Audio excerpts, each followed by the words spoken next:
Why do so many people with ability, opportunities, and real potential, freeze at the exact moment they should step forward?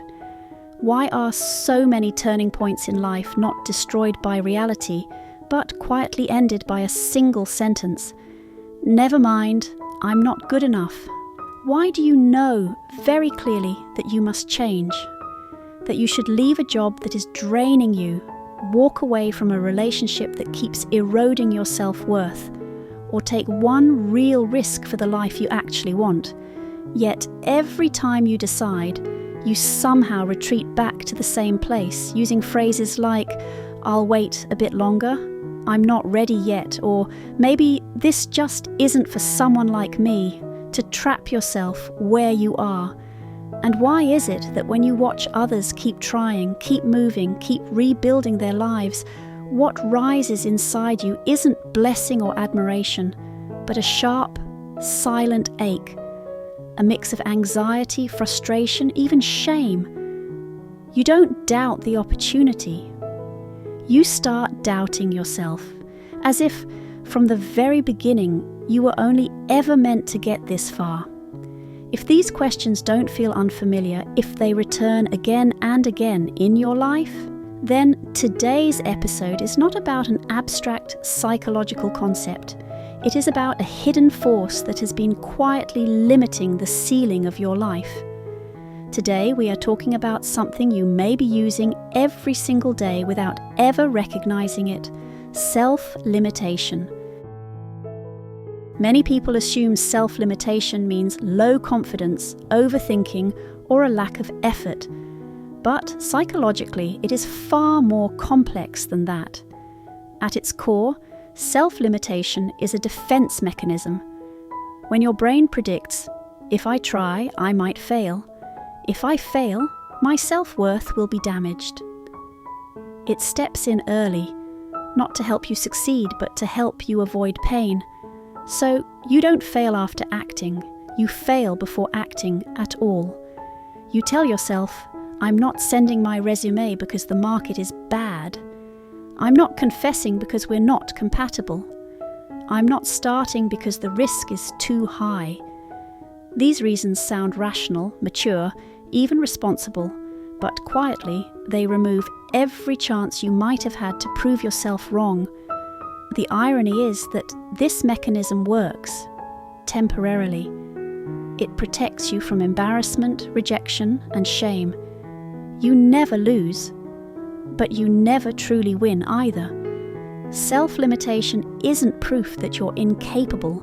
It's proof that your psychological system has prioritized not getting hurt over growing into who you could become. No one is born limiting themselves. Self-limitation is something we are gradually trained into. As you grow up, you constantly receive feedback from the world. When are you praised? When are you ignored? When are you mocked or punished for failing? Over time, your brain learns a pattern: which attempts are safe and which ones are dangerous.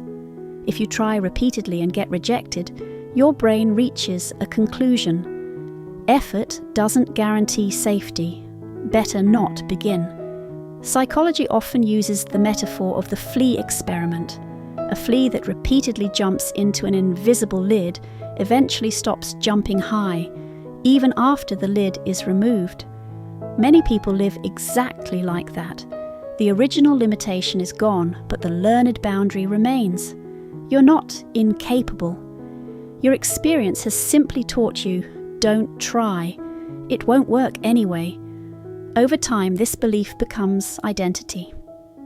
I'm just not that kind of person, and once something is labelled as not who I am, your world quietly becomes smaller. The strongest fuel behind self-limitation is the fear of failure. For many people, failure doesn't just mean this didn't work. It means I'm incompetent, I'm exposed, I've been found out. So a dangerous logic forms: if I never start, I can never be proven incapable. Students avoid trying hard to preserve the fantasy of I could have done well. Adults avoid risk to escape the confirmation of "I'm actually not enough."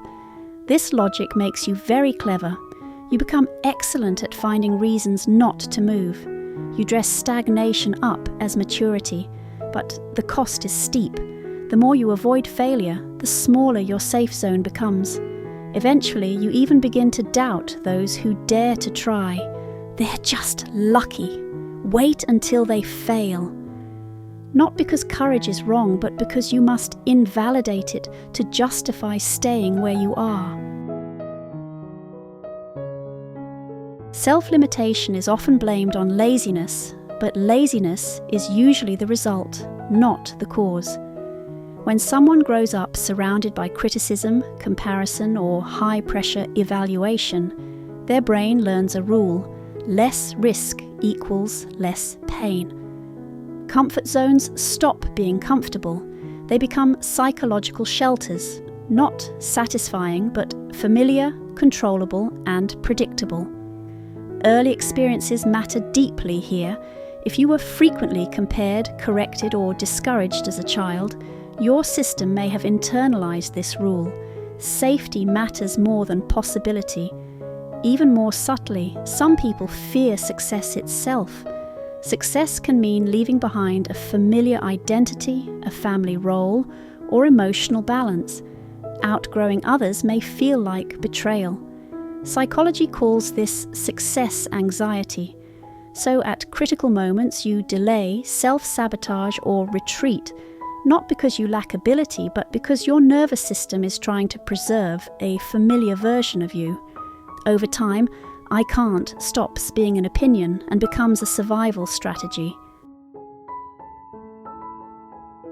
Most people think beliefs come from logic.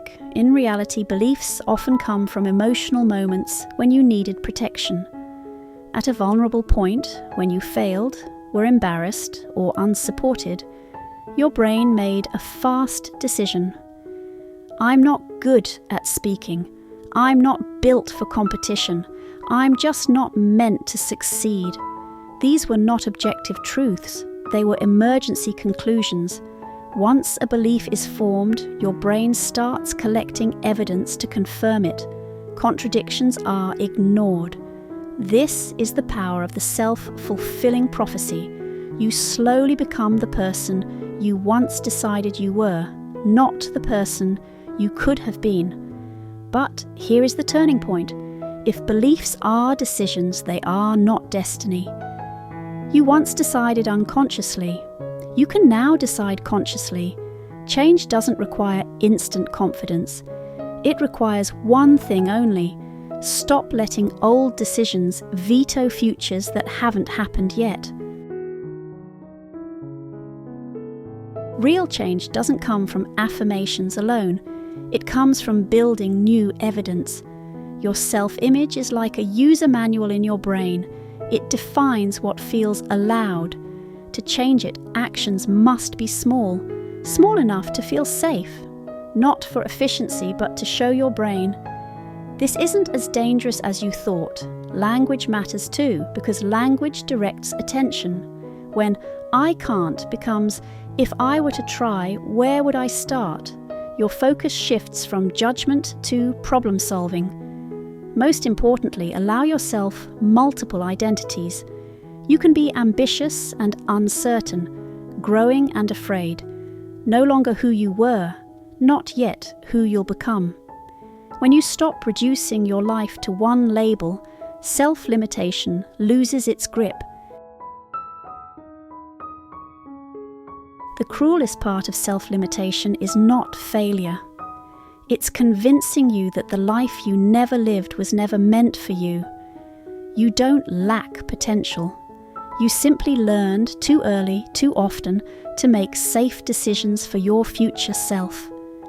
Real turning points begin the moment you realize most "I can't" really mean I never allowed myself to try. Fear may not disappear when you move forward, but you can move forward with it. You are not a finished identity. You are a life still unfolding. So when the next opportunity appears, don't stand at the door negotiating with fear. Quietly tell yourself, "This time I won't quit on myself." This is happy psychology. May you understand yourself a little deeper and treat your becoming self with more kindness. We'll see you next time.